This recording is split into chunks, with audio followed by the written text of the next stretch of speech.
बिस्मिल्लाहिर्रहमानिर्रहीम।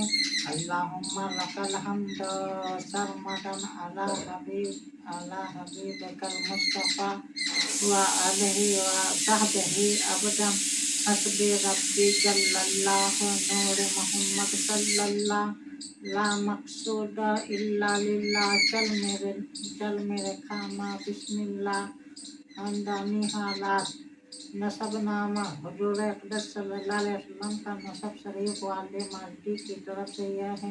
हज़रत मोहम्मद सल्लल्लाहु अलैहि वसल्लम बिन अब्दुल्लाह बिन अब्दुल मुत्तलिब बिन हाशिम बिन अब्द मनाफ बिन कुसी बिन कुलाब बिन मर्रा बिन काब बिन लुई बिन गालिब बिन फुहैर बिन मालिक बिन नजर बिन किनाना बिन खुज़ैमा बिन मुदरका बिन इलियास बिन मुजिर बिन नज्जार बिन माद बिन अदनान और वालदा मालदा की तरफ से हुजूर का सदर नसब यह है। हज़रत मोहम्मद सल्लल्लाहु अलैहि वसल्लम बिन आमिना बिन वहब बिन अब्द मनाफ बिन जोहरा बिन किलाब बिन मर्रा।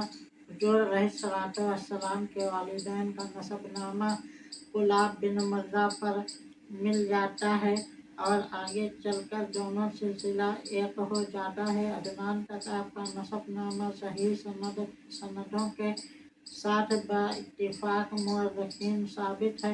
जिसके बाद के नामों में बहुत कुछ इख्तिलाफ है और हुजूर सल्लल्लाहु अलैहि वसल्लम जब भी अपना नसबनामा बयान फरमाते थे तो अदनान ही तक जिक्र फरमाते थे, मगर इस पर तमाम मुअर्रिखीन का इत्तिफाक है कि अदनान हज़रत इस्माईल अलैहिस्सलाम की औलाद में से हैं और हज़रत इस्माईल अलैहिस्सलाम हज़रत इब्राहीम खलीलुल्लाह अलैहिस्सलाम के फर्जंद अर्जुमंद हैं।